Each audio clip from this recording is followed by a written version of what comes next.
Whisky!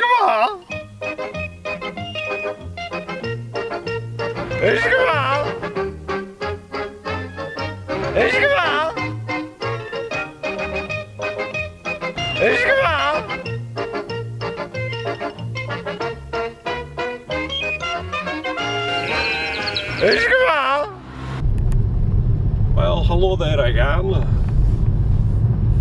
Here we are, we're on our way to Campbeltown. I'm in Dundee at the moment, just dropping off the cat with my mother. It'll take about 4.5 hours to get there, set up at the campsite. Plan is, Campbeltown, there's 3 working distilleries in Campbeltown. You've got Springbank, Glengyle and Glen Scotia. Now, Glen Scotia's not open to the public, so we won't be doing that one, but certainly have a wee tasting. I've brought a bottle with me. Springbank is open to the public, and we'll be doing a tour there, a combined tour with Glengyle, which is just down the road from Springbank. It's owned by Springbank also, and was reopened just recently. The spirit they make has got Kilkerran, and we can't call it Glengyle for licensing reasons, because the name Glengyle is owned by the previous owners of the distillery, and they refused to release the name for to label the spirit. So Kilkerran is still very young. I've got a bottle of it, I think it's about 4 or 5 years old. What they did to reopen the distillery, it was all closed down. The building was still there, but it was used as some kind of depot, or I think it was some kind of administration building as well at some time. But it became vacant again. Springbank, the owners of Springbank bought it and reconverted it back into its original purpose as a distillery. Of course, there's no stills or anything there, wash baths and stuff, so all that had to be renewed, repurchased and renewed, and they acquired, I think, a couple of stills from the old Ben Wyvis distillery up in Invergordon, which I did mention in a previous episode of Ushkava. Okie dokie, here I am at the campsite, Cardale. Got a nice wee pintage on the go there. You can make out, I dropped in at the Fine Ales Brewery on my way down, which is at the top of Loch Fyne. I've got a mini cask, which I'll show you actually. There's mini cask, Fine Ales. It's a Vital Spark. There's about 8 pints of Vital Spark in there. Digging that shit. No problem putting up the tent, no middies here.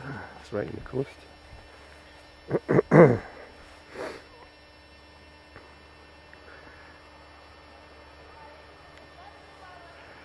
Over here is the car. Once again, I got free upgrade from a Ford Fiesta to a Renault Megane, and it's a very nice piece of machinery actually.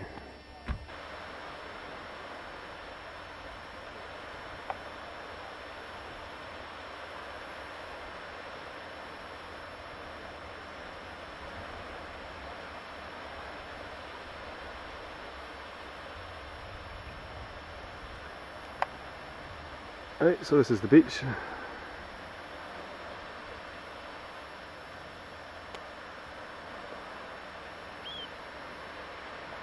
Campbeltown is over that way, down that, right at the bottom, somewhere 60 miles away.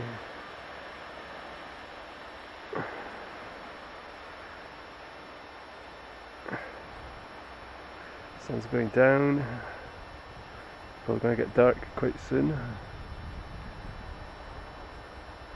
Campsite is behind me, behind the dunes over there.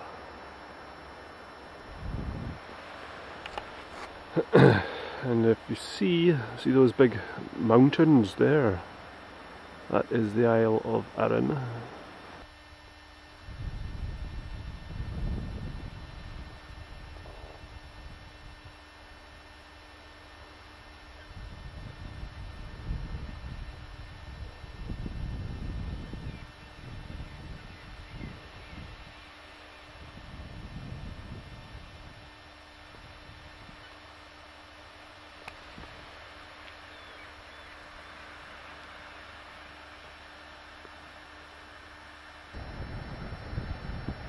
Jolly nice sunset coming through there.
Yeah.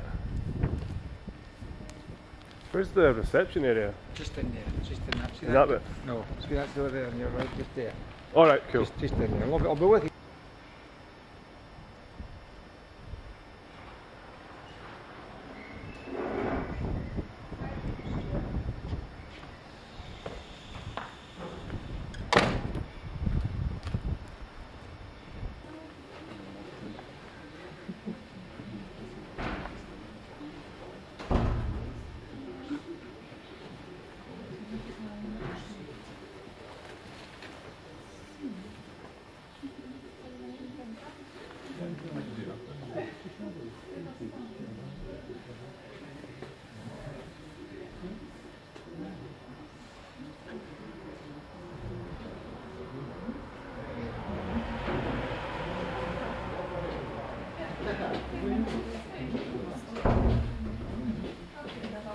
The line's right up and down.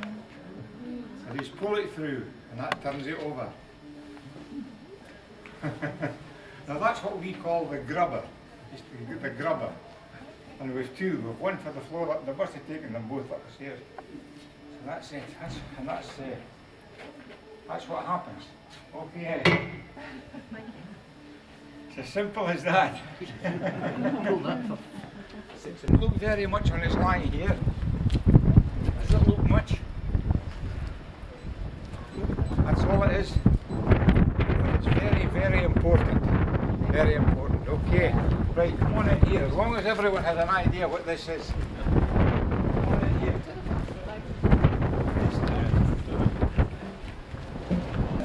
Now, this is the second stage really, because when we tipped that barley down that hatch up the stairs, that's where the barley is now. The barley is lying directly above us, and it's lying on a perforated metal floor. All we do, stoke up the kiln here with peat, as you can see, set it alight, and the smoke from the peat filters up through the barley. And that is the first thing that introduces any kind of taste at all into whisky. Peat smoke. Now here in Springbank at the minute, we're producing 3 malt whiskies.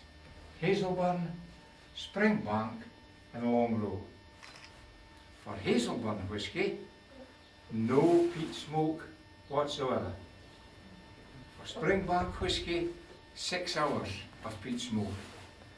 For Long Row, 30 hours. So there's a big difference in the 3 of them, from no peat smoke to 30 hours. So you just got to really try them and see which one you like the best. That's the only way you can tell, you know. Also on that floor above us, it takes us to fill all these bins. Once we've got all the bins filled, the same 6 men just move over into the distillery and they produce the spirit as well. The same 6 men do everything. They malt the barley. Springbank. That's a devil right now.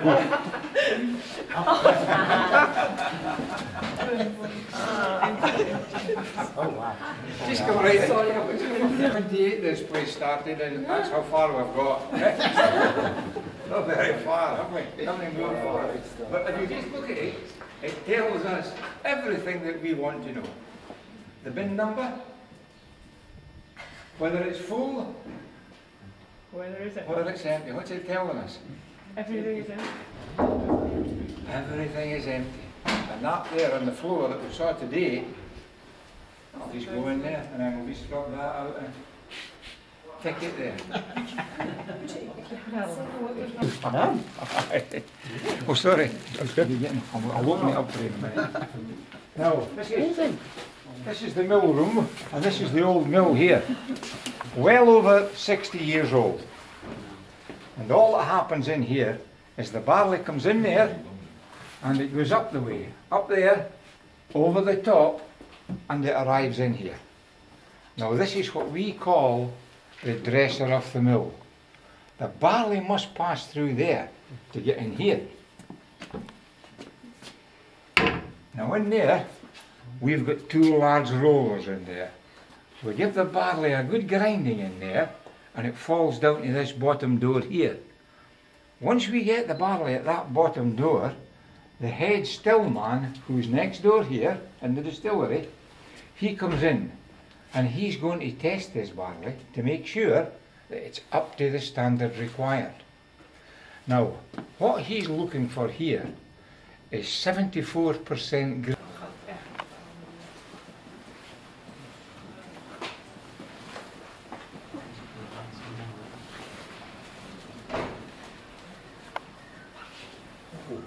Well, Robert, it's not looking good.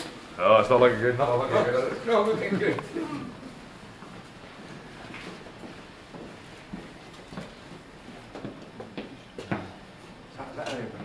Yeah. Right, now, this is the first stage when we come in here to the distillery itself. That's what it says, the mash tun. That's all this is. And all that happens here, we bring 3.5 tons of barley at a time over the top and drop it in here. We then add 15,000 litres of water at 63 degrees. We'll mix the barley in the hot water and leave it sitting for an hour. All that's going to happen during that hour, the hot water is going to extract the sugars and the starches out of the barley.